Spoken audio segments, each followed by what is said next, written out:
Hi hello welcome to emotional traders. So ఎలా ఉన్నింది ఈ వీక్ ట్రేడింగు? సో ట్రేడింగ్లో ప్రాఫిట్స్ చేశారా, లాసెస్ చేశారా? సో లేదంటే ప్రాఫిట్స్ చేసి ఆ ప్రాఫిట్స్ను ఇంకా ఎక్కువ ప్రాఫిట్స్ చేయడానికి మళ్ళీ లాసుల్లో క్లోజ్ చేశారా? లాసులు చేసి ఆ లాసెస్ని రికవర్ చేయడానికి ఇంకా ఎక్కువ లాసెస్ చేశారా? లేదంటే మీరు చేసిన లాసెస్ని రికవర్ చేయగలిగారా? లేదు అంటే మీరు చేసిన ప్రాఫిట్స్ని ఇంకా ఎక్కువ ప్రాఫిట్స్ చేయగలిగారా? ఓకే. సో మీరు ఈ వీక్ మీ ట్రేడింగ్ ఎలా ఉన్నింది, మొత్తం పిఎండ్ఎల్ ఎలా ఉన్నింది, ట్రేడింగ్ ఎలా ఉన్నింది అనేది ఒక్కసారి మీరు కామెంట్స్లో చెప్పండి. మీ సైకాలజీ లెవెల్స్ ఎలా ఉన్నాయి, మీ సైకాలజీ రిలేటెడ్ ప్రాబ్లమ్స్ ఏమన్నా ఉన్నా కూడా మీరు కామెంట్ సెక్షన్లో కామెంట్ చేయండి. మనం వాటి గురించి కూడా డీటెయిల్డ్గా డిస్కషన్ చేసుకుందాం. Okay, fine. సో ఇప్పుడు నా పిఎన్ఎల్ రిపోర్ట్ అండి, నేను జనరల్గా ఫస్ట్ స్టాక్లో ఇది చేస్తాను. సో కాబట్టి మనం ఇక్కడ రిపోర్ట్స్కి వెళ్దామండి. సో రిపోర్ట్స్కి వెళ్ళి నేను లాస్ట్ వీక్ రిపోర్ట్ కూడా పోస్ట్ చేయలేదు. సో అది కూడా ఒక్కసారి మనం చెక్ చేసుకుందాము. సో ఏంటి అంటే I will go to the PNL report. Okay, ఈ పిఎన్ఎల్ రిపోర్ట్లో ఇక్కడ ఫ్రమ్ డేటు, సో నేను జూలై 28 నుంచి ఆగస్ట్ 1 వరకు, ఇది ఒక 1 వీక్ అండి. Okay, so this is 1 week. Okay, ఈ వీక్లీ రిపోర్ట్లో సో మనం ఇక్కడ ఎఫ్&ఓ తీసుకొని సో సబ్మిట్ కొట్టాను, రిపోర్ట్స్ లోడ్ అవుతున్నాయి. Okay, fine. సో మనం ఇక్కడ చూసుకుంటే ఆల్మోస్ట్ 22,000 ప్రాఫిట్స్ చేశామండి. దీంట్లో మనకు ఛార్జెస్ ఆల్మోస్ట్ 4,000 వరకు ఛార్జెస్ వెళ్ళాయి. సో ఫైనల్గా మనకు 18,394 రూపీస్ మనకు ఎప్పటి నుంచి ఎప్పటి వరకు అండి, 28 జూలై నుంచి 1 ఆగస్ట్ 2025 వరకు, అంటే 1 వీక్ వచ్చేసి 18,000 రూపీస్ ప్రాఫిట్లో క్లోజ్ చేశాము. ఓకే, సో ఇది వచ్చేసి లాస్ట్ వీక్ రిపోర్ట్. నేను లాస్ట్ వీక్ వీడియో పోస్ట్ చేయలేదు. సో అదేవిధంగా ఈ వీక్ రిపోర్ట్ కూడా మనం ఒకసారి, ఆల్రెడీ ఇప్పుడు మనం సాటర్డేలో ఉన్నాం కదా, ఈ వీక్ కూడా అయిపోయింది కాబట్టి ఈ వీక్లీ రిపోర్ట్ కూడా ఒకసారి చెక్ చేసుకుందాము. సో సో ఇది అయిపోయిందండి, లాస్ట్ వీక్ది అయిపోయింది. ఇప్పుడు ఇదే విధంగా నేను ఇక్కడ ఆగస్ట్కి వెళ్తున్నాను. ఆగస్ట్ 1 నుంచి ఆగస్ట్ 8 వరకు, sorry, I have to take from August 4th. Okay, so August 4th నుంచి ఆగస్ట్ 8 వరకు ఇదొక 1 వీక్ అండి. ఓకే, సో ఇది డేట్ ఇక్కడ మన డేట్ ఇక్కడ మెన్షన్ చేశాము. సో ఇప్పుడు సేమ్ ఎఫ్&ఓ సబ్మిట్, రిపోర్ట్స్ లోడ్ అవుతున్నాయి. సో ఈ వీక్లో మనం కొంచెం ప్రాఫిట్స్ బాగానే చేసామండి. ఓకే, సో అబ్జర్వ్ చేస్తే ఆల్మోస్ట్ 30,000 వరకు ప్రాఫిట్ ఉంది. సేమ్ ఛార్జెస్ 3,000 రూపీస్ ఛార్జెస్ పోయి, సో అన్ని ఛార్జెస్ పోను తర్వాత మనకు 26,000, అంటే లాస్ట్ వీక్లో మనకు 18,000 వచ్చింది, ఈ వీక్లో వచ్చేసి ఆల్మోస్ట్ 26,000 వరకు మనము ప్రాఫిట్ చేయగలిగాము. సో ఇది నా weekly PNL report. The same me weekly PNL report ఎలా ఉంది? సో ఇందాక నేను ఫస్ట్ చెప్పినట్లు, సో మీ డీటెయిల్స్ కూడా ఒక్కసారి కామెంట్ సెక్షన్లో కామెంట్ చేయండి. కామెంట్ చేస్తే కామెంట్తో పాటు మీకు ఏదైనా ప్రాబ్లమ్స్ ఉంటే, మీ సైకలాజికల్గా ఏదైనా ప్రాబ్లం ఉంటే, మీరు సైకాలజీ రిలేటెడ్ ఇష్యూస్ ఏదైనా ఉన్నా కూడా కామెంట్ సెక్షన్లో చేయండి. నేను ఆ పాయింట్స్ని తీసుకొని మీకు డీటెయిల్డ్గా వీడియోస్ చేస్తూ వెళ్తానన్నమాట. సో ఫైన్, ఇది వీక్లీ పిఎన్ఎల్ రిపోర్ట్ అయిపోయింది కాబట్టి మనం ఈరోజు ఏదైనా ఒక టాపిక్ తీసుకుందాము.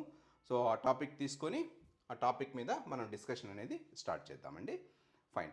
సో టాపిక్లో నేనేం చేస్తున్నానంటే, ఈ వీక్ వచ్చేసి మనము practicality of the stock market గురించి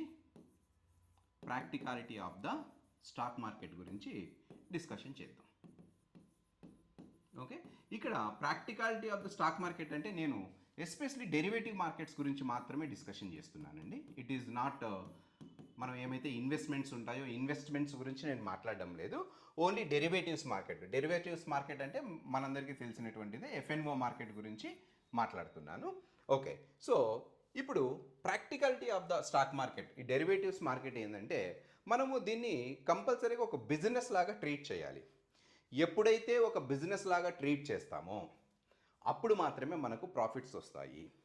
ఎప్పుడైతే మనం బిజినెస్ లాగా ట్రీట్ చేయగలుగుతామో అప్పుడు మాత్రమే మన సైకాలజీని మనం కంట్రోల్ చేసుకోగలుగుతాము. Okay, fine. సో ఇప్పుడు మనము అసలు మనం డబ్బు సంపాదించడానికి మన దగ్గర ఒక పెట్టుబడి ఉంటే దాని ద్వారా ఏమేమి మార్గాలు ఉన్నాయి, ఎలా ఎలా చేస్తున్నారు అనేది ఒక్కసారి మనం అవి చూసి మళ్ళీ స్టాక్ మార్కెట్లోకి వద్దాం. ఫర్ ఎగ్జాంపుల్ మన దగ్గర కొంత డబ్బులు ఉంటే ఆ డబ్బులను మనము ఫిక్స్డ్ డిపాజిట్స్ చేసుకున్నాం అనుకోండి బ్యాంకులో. సో బ్యాంకులో ఫిక్స్డ్ డిపాజిట్ చేసుకుంటే మనకి ఏమొస్తుంది, 6% to 7% పర్ annum ఇంట్రెస్ట్ అనేది వస్తుంది వితౌట్ ఎనీ ఎఫర్ట్స్. మనం ఎటువంటి ఎఫర్ట్స్ పెట్టాల్సినటువంటి అవసరం లేదండి. ఎటువంటి ఎఫర్ట్స్ మనం పెట్టకోకుండా మనం మన దగ్గర ఉన్న డబ్బులను మనం బ్యాంకులో ఫిక్స్డ్ డిపాజిట్ చేసుకుంటే 6 to 7% వరకు ఫిక్స్డ్ డిపాజిట్ ఇంట్రెస్ట్ రేట్లు వస్తాయి. అలా కాదు, నేనేదో జాబ్ చేస్తున్నాను, నా దగ్గర ఒక ఫ్రీక్వెంట్ ఇంటర్వెల్స్లో డబ్బులు నేను ఇన్వెస్ట్ చేయగలుగుతాను, సో నా దగ్గర ఉన్న డబ్బుల్స్ను నేను మ్యూచువల్ ఫండ్స్లో ఇన్వెస్ట్ చేస్తాను అని మనం అనుకుంటే, ఒకవేళ జనరల్గా ఎవరైతే మ్యూచువల్ ఫండ్స్లో సిస్టమాటిక్ ఇన్వెస్ట్మెంట్ ప్లాన్ సిప్ ద్వారా చేస్తున్నారో, సో యాన్ అండ్ యావరేజ్గా ఒక 12% నుంచి 15% వరకు మనము రిటర్న్స్ అనేటువంటిది ఎక్స్పెక్ట్ చేయొచ్చు. ఓకే, సో ఇది మ్యూచువల్ ఫండ్స్ ద్వారా మనకు వచ్చేటువంటి డబ్బులు. సో అలా కాదు, నేను నా దగ్గర కొంత డబ్బులు ఉన్నాయి, నేను ఆ డబ్బును ఒక స్థలం మీద కానీ లేదంటే ఒక ఇంటి మీద కానీ ఒక రియల్ ఎస్టేట్ ఎంటిటీస్ మీద నేను ఇన్వెస్ట్ చేస్తాను అనుకుంటే, జనరల్గా మనకు ఏమవుతుందంటే ఈ రియల్ ఎస్టేట్ చూసుకుంటే ఆల్మోస్ట్ ఒక 25% to 30% వరకు, 30% అనేది చాలా ఎక్కువ అండి, 25% వరకు రియల్ ఎస్టేట్లో రిటర్న్స్ రావడానికి ఛాన్సెస్ ఉన్నాయి. ఓకే, సో ఈ విధంగా మనం ఇవన్నీ తెలిసినటువంటివే. కాకపోతే నేనేం చెప్తున్నానంటే, అదే మనము మన దగ్గర ఉన్నటువంటి మనీని డెరివేటివ్స్లో పెడితే డెఫినెట్గా వీటినన్నింటిని మనం బీట్ చేయగలుగుతాం. కానీ ఇక్కడ మనం జాగ్రత్తగా గమనించాల్సింది ఏంటంటే, more than 95% of the people money పోగొట్టుకుంటున్నారు. ఏమైతే ఇక్కడ పైన చెప్పినటువంటి ఈ 3 మార్గాలు ఉన్నాయో, ఫిక్స్డ్ డిపాజిట్ కానీ, మ్యూచువల్ ఫండ్స్ కానీ, రియల్ ఎస్టేట్ కానీ, అక్కడ సక్సెస్ రేటు ఆల్మోస్ట్ 100% ఉంటుంది. 99% to 100% సక్సెస్ రేట్ ఉంటుంది. కానీ ఎప్పుడైతే డెరివేటివ్ మార్కెట్కి వచ్చామో సక్సెస్ రేట్ అనేది చాలా చాలా చాలా చాలా తక్కువ. చాలామంది డబ్బులు పోగొట్టుకుంటున్నారు. ఎందుకు డబ్బులు పోగొట్టుకుంటున్నారు అంటే, ఎవరైతే 95% మెంబర్స్ డబ్బులు పోగొట్టుకుంటున్నారో వాళ్ళు డెరివేటివ్ మార్కెట్ను బిజినెస్గా చూడడం లేదు. ఎప్పుడైతే మనం బిజినెస్గా ట్రీట్ చేయగలుగుతామో అప్పుడు మాత్రమే మనకు డెరివేటివ్ మార్కెట్లో మనీ అనేది వస్తుంది. ఎంత రిటర్న్స్ వస్తుందంటే, డెఫినెట్గా ఈ పైన ఏమైతే చెప్పామో డెఫినెట్గా వీటిని బీట్ చేయగలిగేటువంటి రిటర్న్స్ మనము ఎక్స్పెక్ట్ చేయొచ్చు. ఓకే, సో ఈ రిటర్న్స్ని ఎక్స్పెక్ట్ చేయడానికి మనకు సైకాలజీ అనేటువంటిది మ్యాటర్ అవుతుందండి. సో సైకాలజీ అనేటువంటిది చాలా ప్రాబ్లం అవుతుంది. సో ఈ సైకాలజీ కంట్రోల్ చేసుకోలేకపోవడం వల్లే చాలామంది ఏం చేస్తున్నారంటే డబ్బులు అనేటువంటిది అర్న్ చేయలేకపోతున్నారు. సో కాబట్టి మనం దీన్ని డెరివేటివ్ మార్కెట్గా ఫీల్ అవుదాము. ఈ సైకాలజీని ఎలా చేసుకోవాలి, అసలు సైకాలజీ అంటే ఏంటి, దాని ఆ ప్రాబ్లమ్స్, దాని సొల్యూషన్స్ నేను కంప్లీట్గా ఒక 9 వీడియోస్ చేస్తున్నానండి. అంటే ఒక 6 వీడియోస్ వచ్చేసి అసలు ప్రాబ్లమ్స్, సైకాలజీ ప్రాబ్లమ్స్ అనేది డీటెయిల్డ్గా, అదేదో బుక్లో చెప్పినట్లు కాకుండా ఒక ప్రాక్టికల్గా కేస్ స్టడీస్ తీసుకొని, ప్రాక్టికల్ సినారియోస్ తీసుకొని ఒక కేస్ స్టడీ లాగా తయారు చేసి అసలు మన బ్రెయిన్ మార్కెట్కు ఎలా మ్యానిపులేట్ చేయబడుతుంది అనేటువంటిది డీటెయిల్డ్గా మనము డిస్కషన్ చేసుకోబోతున్నాము. అవి నెక్స్ట్ వీక్ వీడియోలో మనము డెఫినెట్గా చూద్దాం. ఓకేనా?